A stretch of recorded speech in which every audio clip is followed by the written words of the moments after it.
Hiya Scrubbers, Sincere Mighty here, talking minding your own business, minding your own beeswax.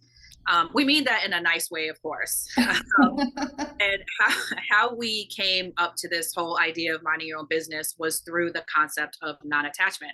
Maida and I have been on our own journeys, experiencing and learning more about not attaching ourselves to things like outcomes, or attaching ourselves to perfection, or attaching ourselves to other people's business, which brings us to the business thing. The reason why we went with the not minding your business thing is, I'll start with myself first, and it has to do with me giving a lot of marketing advice, like marketing and sales. I have a background in that. Most of my career has been in the marketing and sales sphere, and I am always offering these bits of advice to smaller businesses and businesses that I work with. And eventually it just becomes, I think, annoying, because I mean, to be totally honest, they never said that, but I kind of feel like I need to sort of back up at some point, because truthfully, I say, why aren't you doing this? Why aren't you doing that? Why aren't you doing this? And then I walk away. So, and then I'm irritated because they're not following what I said. And it's like, okay, why am I so attached to that? And to be honest, a lot of it has to do with me being distracted from my own business, because it's harder to do your own thing. It's easier to see what everyone else is doing or not doing and to provide advice that way than to see it within yourself. And I had to be honest with myself that that was a distraction for me in my own situation. And so I had to learn how to practice non-attachment to the outcomes or to other people's business. I mean, it's their thing, and if this is how they decide they want to operate, then so be it. I can offer it in a nice way and then just let it go from there. And it has brought about so much more peace for me, making me feel like I'm taking care of myself. And it brings me back to what is working for me, and not necessarily focusing myself on these distractions. So that's where we are this week or this month, talking about minding your own damn business. Anything you want to add there, Maida? No, I mean, we'll work on it on ourselves. Like, it's just funny too. We always kind of talk about these scrubs before we start. And so it's just kind of funny how we both sort of align in the same places. And yeah, just for me, same thing of just like, how am I spending energy that isn't mine, that like it's not being reciprocated, and it's just like you end up feeling pissed off or spent or depleted, and then you don't have that energy for yourself in the ways that are going to be more supportive and fulfilling. And so it was interesting just to kind of come to that realization of like, oh yeah, that it actually is my choice. Like, I can not take that on. That business is theirs, great, awesome, I hope the best, but I don't need to put so much energy. And even if you're not directly doing anything, like, even like, I mean, you are actively doing things to help people in their business, but sometimes I'm just like ruminating about it, and I'm like, okay, this really isn't doing anything for anybody, especially me. So just being able to like, yeah, actually, I don't need to even think about that. I don't care. I mean, I care, I want them to do well, but it's like, but I don't need to feel like, oh god, all of that. And then when you do actually just like let it go, it's like, oh, okay, yeah, I feel fine. Like, I feel actually so much better.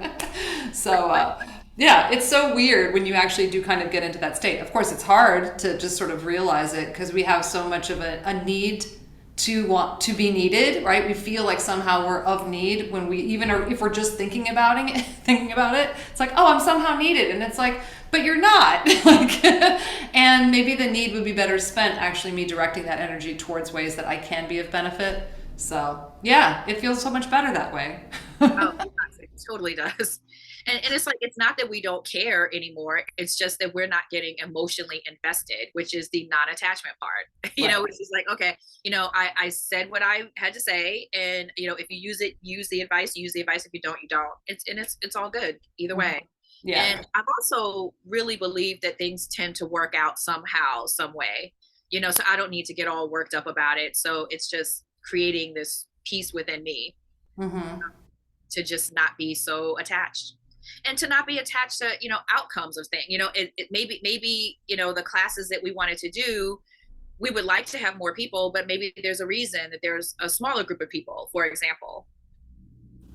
Just letting it be, not being attached Hmm. to it. Yeah.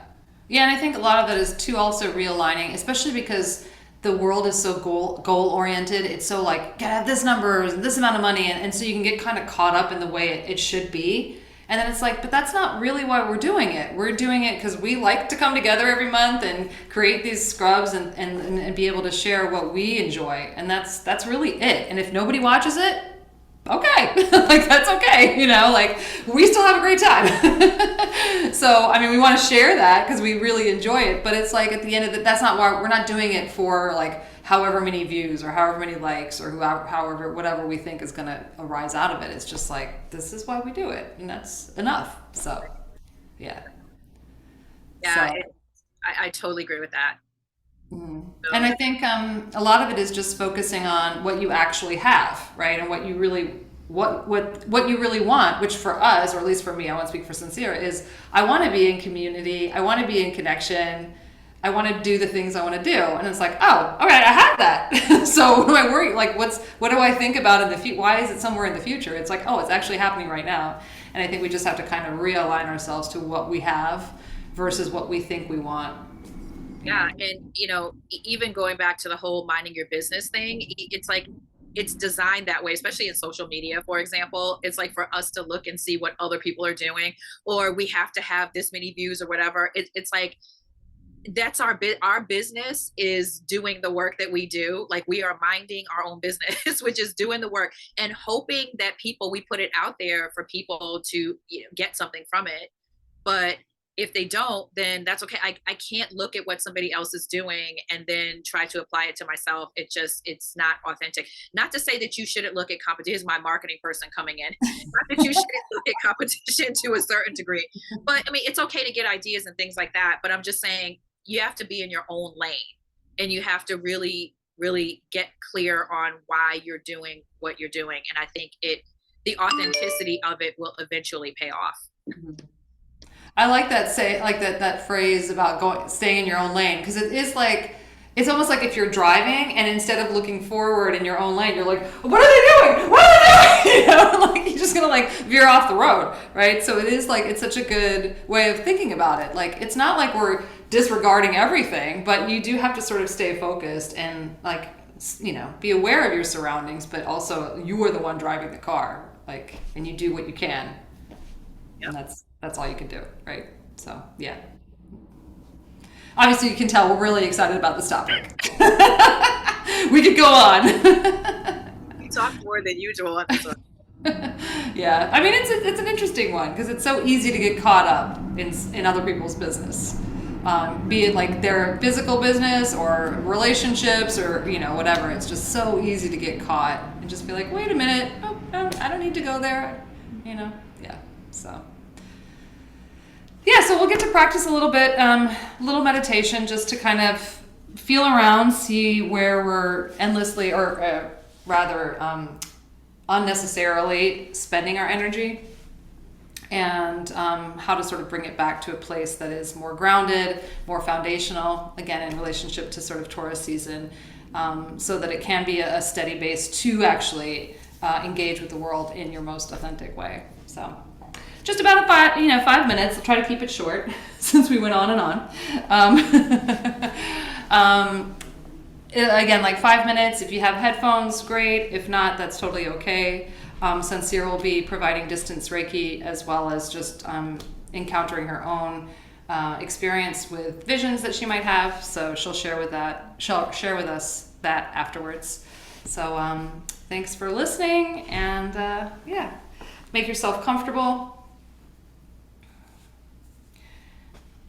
And this is recorded, so if you feel like you don't have a moment to feel like you're really undisturbed or, in a place where you feel safe and grounded, then, come back to this. This is the benefit of recording, right? That you can kind of come back to it, because that is also part of setting up your foundation, is that you do feel already safe and grounded, that you're not kind of worrying about, oh no, what if this person calls, or oh, I have to do this. So you just kind of clear your own mental and physical space so that you really can drop in.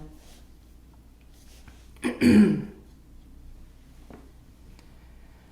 then really just settle your body into the support. Relax any noticeable tension in the body. So if you feel yourself holding at the belly or in the shoulders or in the jaws, just kind of let that go. Take a deep breath in through the nose.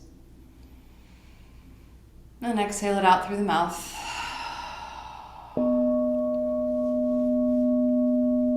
Doing 2 more just like that. Full breath in. And a full breath out.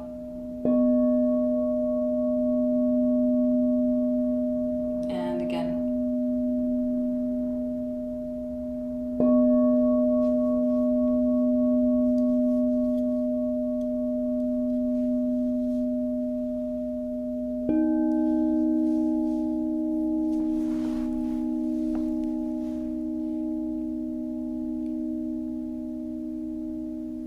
And just letting yourself settle into yourself, into your current life at the moment.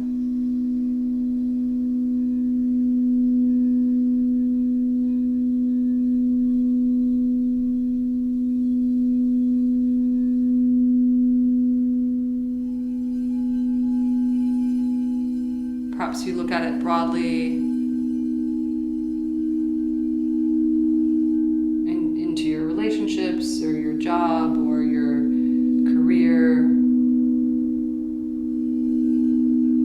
your purpose, your community.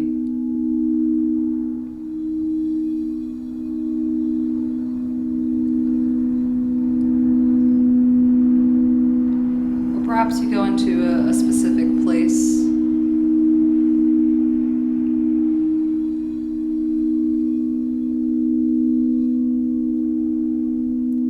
where you feel that there might be almost like an energy leak. So a place where either you feel like you're giving too much energy or not receiving enough back.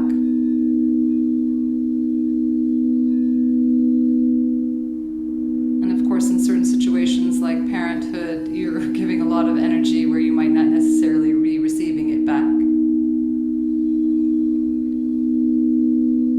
But more in situations where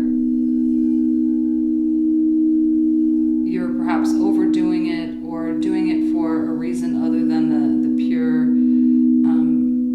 joy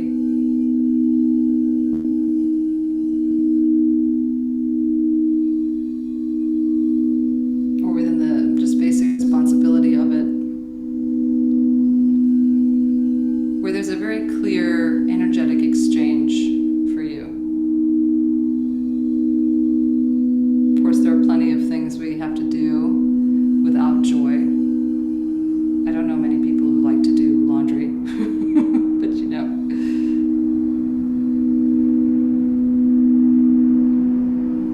But those all have a sort of direct gain. Doing those tasks do give you something back in return. But are there ways that you're using your energy where you're not?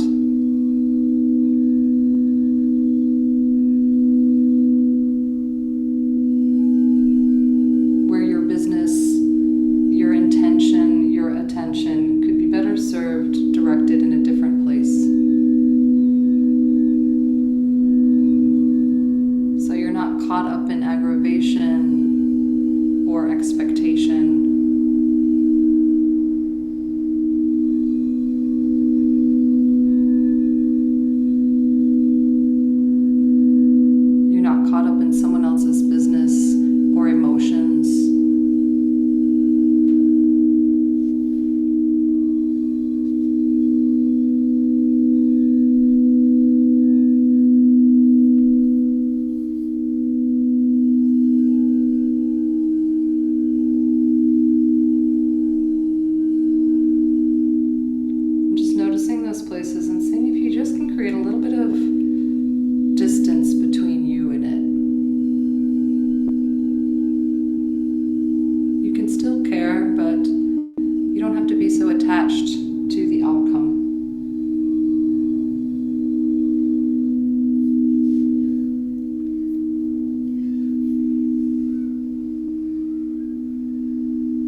Take a deep breath in and a deep breath out.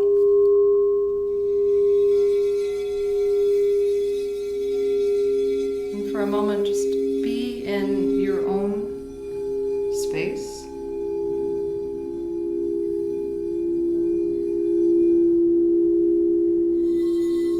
A little clearing that allows you to redirect that energy into the places you want to grow. Directly in the ways that you seek to benefit either for yourself or others.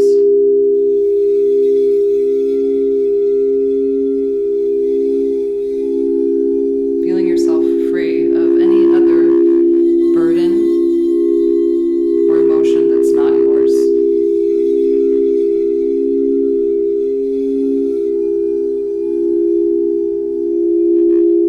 Wish that person or place gratitude, best wishes, but you don't need to carry that emotion or that attachment with you.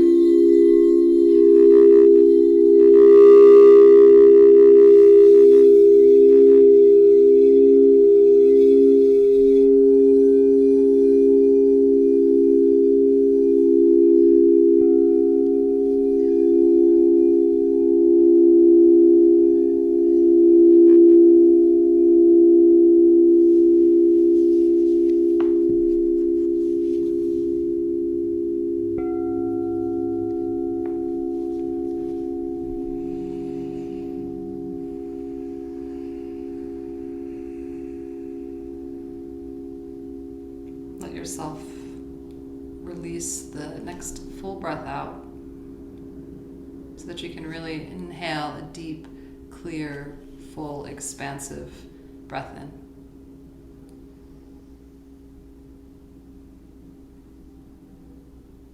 And then whenever you're ready, let it go.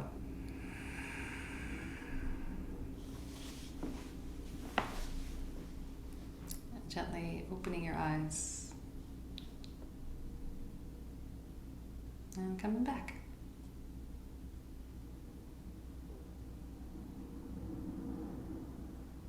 Okay, so let's chat about what I saw. Not me. I've had a hard time. Visions come as easily as what I'm trying to say here for some reason. Well, it started off with a tiger, tiger being about personal power. That could have something to do with the solar plexus chakra. And what's interesting is that a crocodile came up, which is associated with the sacral chakra. So I started thinking about that. And those two chakras really have to do with the self a lot. A gorilla also came up, and I can't think of a gorilla being associated with a certain chakra, but Wouldn't be this heart? maybe, Don't they do that, right? yeah, I guess so. It could be. It felt more like root chakra to me, maybe for some reason. I don't know, but I'll look into that actually. I'm going to put that in the comment section as far as if there's a chakra that the gorilla is associated with. But in any case, yeah. So I saw the crocodile and the tiger, and it made me think of the root and the solar. I mean, I'm sorry, the sacral and the solar plexus, which are both having to do with asserting yourself. And I thought about the idea of minding your business through those two areas because again, sometimes we don't mind our business because we're distracted. Like we don't want to step into our own personal power and become the entrepreneur or become the, it's so easy to sit back and talk about what somebody else is not doing. You know what I mean? Including yourself, because it distracts you from looking at yourself and saying, I'm not doing A, B, and C. And so I feel like it was a way of bringing some self-esteem and self-confidence into the situation, which I think might be missing at times when it comes to minding other people's business. Go ahead. Oh no, I wasn't saying that. No. And I saw a toy car, and I guess it was the whole idea of being in your own lane. it was like a little toy car that was just sort of going along, and it just reminded me of being in your own lane, I guess. And maybe even I thought about youthfulness and going back to your childhood. Like maybe there's something going on in with your inner child that causes you not to feel like you can do your own thing or mind your own affairs. And then I saw, okay, give me a second. Oh, for some reason, Hawaii came up. I have no idea at all what that has to do with anything, but it was there. And because, yeah, the car almost seemed like it was in Hawaii. And then it eventually turned into like a highway, and it felt like a highway in Hawaii. I don't know why. It made me think of Hawaii 5-0. And then I saw the fifth, Five of Swords in the tarot. I always have to just read it within the context of the other cards. Like it never seems to mean what it's supposed to for me when I'm reading it. But that card has to do, it's a man who is winning. He won the battle or whatever, and there's all these like wounded people behind him, and they end up not having any friends. And he basically is by himself after he wounded all these people. So it's like, oh well, you won this, but then what do you really have after you won it? So that's what the traditional meaning is supposed to be. And I'm not really quite sure how that fits in, but that did come up, as well as the 10 of Swords came up as well. And that has to do with starting new. It has to do with like an ending of something. So I feel as if maybe it's time to stop this behavior. And I do feel like it's a different era that we're moving into as well, for the collective. I feel like we are, I don't know. And this is kind of a side note, and I'm sorry if this is going on a little long, but I just found out that there's somebody that I had been following who I thought was a pretty stand-up guy in this space, in the healing space. And turns out that he's a predator. And it just blows my mind, really, because the way he sort of presented himself and carried himself, it just didn't seem like that to me at all. And it made me realize that we all have to really be our own gurus. You don't know who is putting the okey doke on us. You have no idea. So I felt like that was speaking to that in some way. Like we're moving into this new era of minding our business, if that makes sense, of trusting our own selves and our own abilities. That's what I'm getting at there. And I saw Archangel Gabriel as well, which is a new day. Oh shoot, is a new day. he represents a new day in a way, like a different, he's part of the judgment card, by the way, in tarot, which is new beginnings, like reckonings. So just being able to look within yourself and really get honest with yourself about where you haven't been tending to your own needs and affairs and businesses, and where have you been preoccupied with somebody else's life and what they're doing, and how has that been a distraction for you? I feel like we need more of that, and I feel like there is a new era of that coming up, because again, we can't trust all these people who call themselves gurus. Ultimately they really are human, just like we are. So that was a hodgepodge of stuff. I know that didn't that didn't come together like all the other ones did to do, but that's what came up. I just report back, folks. I mean, it kind of makes sense because there's just a lot of stray crap, right? And I think part of that, like clearing attachment, is to sort of look at, well, what is really serving me, to my highest, to my most authentic self, and what needs to kind of get sort of pruned a little bit so that you are really focused on how can I grow in the way I want. And maybe the teacher, okay, he's human, but also I'm sure there were some valuable lessons that he did teach. And so it's kind of okay, well, I can take that. I don't need to do the rest of you, but I can take that, or this one is going to work for me. This is not, so just being really clear about how you want to kind of tend to your garden. What do you want to grow? What do you want to foster? And being really clear about that. That's why people set up gardens with sorry to bring the garden analogy into it. I can't help it. It's gardening season. But, just creating a really clear boundary for this is where my garden is. And your weeds are your side. Your business, you clear out your weeds. You want your garden to be a big old mess? That's fine. I don't need to worry about it. I'm going to work on my little garden and grow what I need to grow. And so And it's really hard, especially when the weeds are crawling into your garden, or like other people's energies can be so powerful. And there's so many temptations and distractions and ways to sort of pull away from ourselves that it's really like, nope, back in my lane. Just so, yeah. So I think it makes sense that you felt like it was disparate, but I feel like it kind of makes sense with this type of work where it's just like looking at your life and all the pieces and what needs to be cleared out. Yeah. That's a good way to look at it. Yeah. Mhm.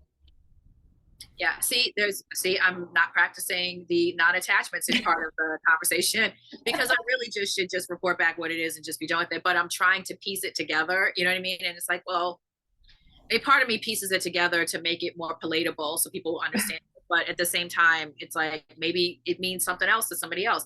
If anybody has an idea of what the Five of Swords could mean in this context, by all means, please share. Mhm. These are just my interpretations. Mhm. Cool beans. Yeah. Anywho, that's the joint, that's the jam. Mike and I are going to just very quickly talk about our retreat. We only have a couple of spaces left. We are extending our early bird special to May 31st. So you have until the 31st to save $200. And yeah, it's going to be a blast. And we are super excited about it. So you can go to edgeofthesun.com for more information. The edge of the sun. Did you Oh, say yes, the sorry, edge? the edge of the sun. Yes, theedgeofthesun.com. All right. See you soon. Dude,